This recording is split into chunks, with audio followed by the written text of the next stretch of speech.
No TV show is perfect, but Liv and Maddie comes pretty close. Despite all the great moments, there are a few mistakes you might notice on your first or 10th watch through. Just be warned that after you notice these bloopers, you will not be able to unsee them. Why would you purposefully turn into oncoming traffic when you can go up 1 block and make 3 rights? The pilot episode set the scene for the entire series, as we saw Liv arrive home after spending time in Hollywood. But it seems like the team messed up one important detail: which twin is older? You stole my face! I had it first! This scene clearly implies Maddie was born first, yet later on in Sweet 16 or Rooney, it's established that Liv is the older twin, and her birthday is technically a day ahead of her sister's. Don't feel bad though, I am a day older. According to this episode, Liv was born at 11:56 p.m. on the 5th, while Maddie was born at 12:02 on the 6th, which contradicts Maddie's statement that she had their face first. Wait, so Maddie's never celebrated on her actual birthday? There's no denying that Liv is the hostess with the mostest in New Year's Eve Rooney when she performs at her rocking New Year's Eve party, but things get a little bit out of control when she shows off her latest product endorsement. The Dry by Liv is the most powerful hair dryer in the world. This poor clown learns the power of the Dry by Liv all too well, as it sends him hurtling backwards and tosses his wig off his head. But wait, the clown was clearly wearing a red wig in previous shots of the party, yet when he puts his wig back on, it's multicolored. Is that a color-changing hairdryer? Would you like a new one? Sleeper Rooney introduced us to Parker's friend Evan, who's possibly the best house guest out there, but he gets to let loose a little bit and take part in a dart fight with Parker and his fellow sleepover attendees. When the boys are done, there are darts everywhere, including stuck to his green blanket flung over the back of a chair and scattered on the floor. When Liv interrupts the fun to show off her dinosaur impression, Evan thinks that she's choking and stands up to help. Evan, honey, I'm not choking. But when he sits back down, the darts on the blanket and some of the ones on the floor have mysteriously vanished. Dude, even my mom would think this was lame. Those darts are far from the only appearing or disappearing objects found in the Rooney household. In one scene, Splat tries to put his feet up on a coffee table and accidentally knocks over a bowl of popcorn, sending the kernels flying all over the place. You can clearly see that the bowl is empty, yet just a moment later, it's almost full again despite the popcorn still scattered all over the table. You two bobbleheads have to clean our room today. Liv couldn't resist showing off her Tristan Lycanth costume in Slump-a-Rooney, which was all fun and games until she couldn't remove her prosthetic teeth or ears. When Johnny Nimbus refused to heed her request to reschedule the segment Nibblin' with Nimbus, she decided to cleverly camouflage her predicament with some strategic accessorizing.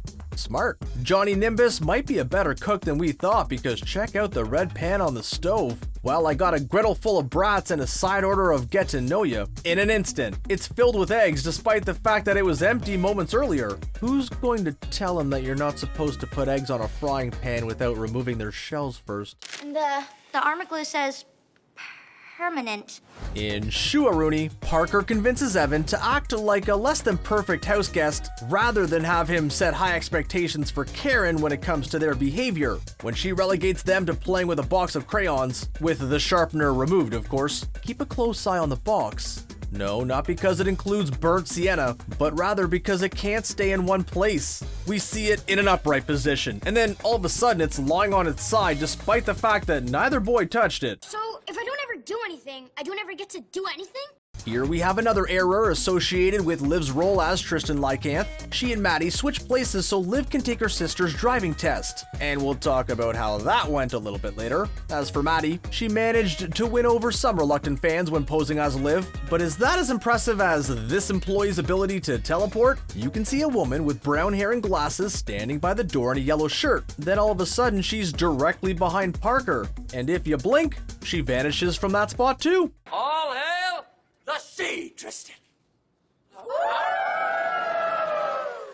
In the pilot episode of Liv and Maddie, the two twins have a huge fight after Liv asks Diggy out while pretending to be Maddie. Of course, they end up reconciling, but during this emotional scene, we couldn't help but notice Liv's bracelet. It keeps disappearing and then reappearing off her right wrist while she talks to Maddie. Liv decided to stay at home with her family, but apparently some of her jewelry had other ideas. You couldn't drag me away. How many of us have dreamed of having a twin we could switch places with? Well, Liv and Maddie fans know that those kinds of hijinks can go terribly wrong. Let's go back to Liv taking Maddie's driver's test, because it turns out the instructor wearing a helmet wasn't the worst idea. Liv crashes the car into a garbage can, which leaves debris lingering on the hood of the car. The wrappers are still there after she strikes the mailbox and the car comes to a stop. Yet, after the airbags deflate, the hood is totally clean. Only one of us passed. Total bummering.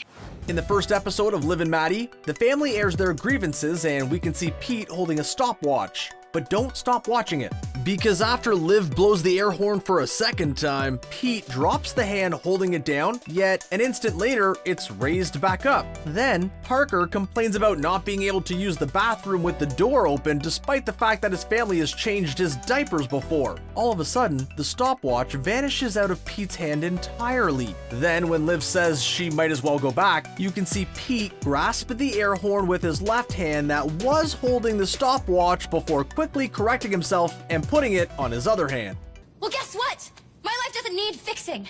Seriously, how could Parker bringing home tarantulas not go horribly wrong? He claims to have 6 of the creepy crawlies and promptly loses all but one of them. He and Joey try to hunt them down and immediately find one crawling on the table. Alright, caught one. They later find one crawling on an unfortunate slumber party guest and manage to grab that one too, though a little bit too late. Now the boys have a total of 3 tarantulas, meaning there should be 3 remaining when we see 5 of them clinging to Karen's sweater. These spiders aren't exactly native to Wisconsin, so where did the 2 other ones come from? I know this is completely in my head, but I feel like I can feel them crawling all over me.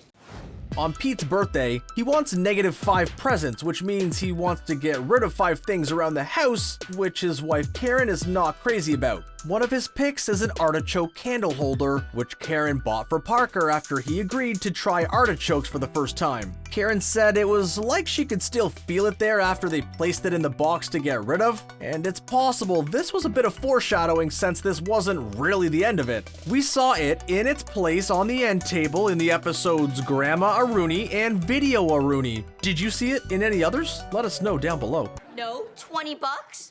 What's going on? Who could forget the time-honored tradition of Cowbell Week? This special time of year involves kids putting cowbells on each other while trying to avoid receiving one themselves. There are actually 2 mistakes in this episode, and the first happens when Willow targets Mackenzie with a cowbell. She calls out Mackenzie's dress despite the fact that her classmate is clearly wearing a skirt and top. Was this a last-minute wardrobe change or a simple script mistake? Mackenzie, I love your dress!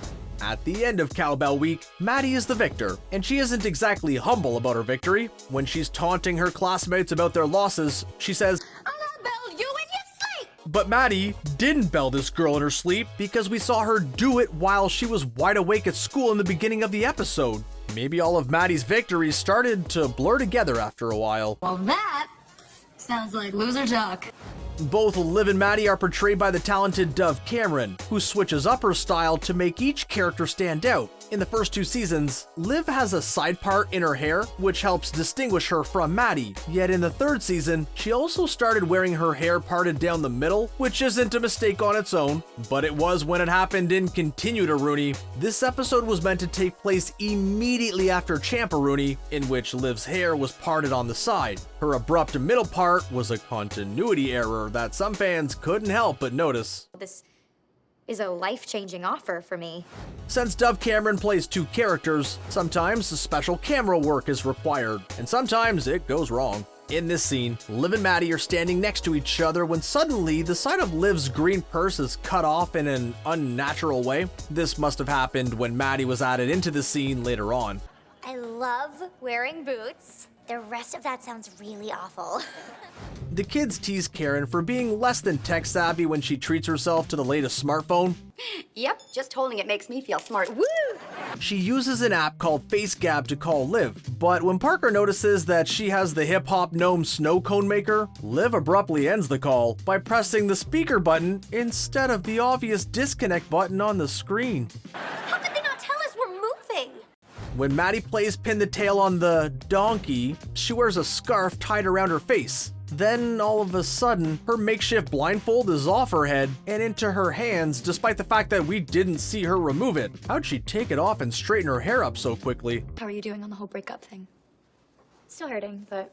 Liv and Maddie are twins, but they have differences between them. Maddie needs her glasses to see, and she doesn't share her sister's talent for singing, at least not in the episode Switcheroo. Yet in the same season, Maddie sings along when Liv performs Count Me In. Maybe Maddie was just mouthing along to the backup vocals of the track. Thank you all so much for coming to the Season 4 DVD signing of Sing It Loud!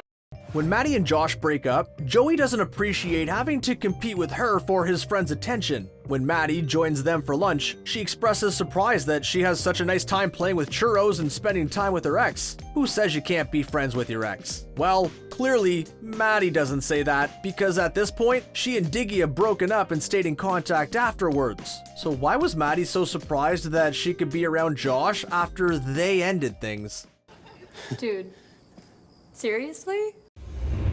Did we miss any Liv and Maddie mistakes that you managed to spot? If so, share them with us and your fellow fans in the comments section below. And hey, make sure to hit subscribe to get new videos from us here at The Things. Thanks for watching. We'll see you again next time.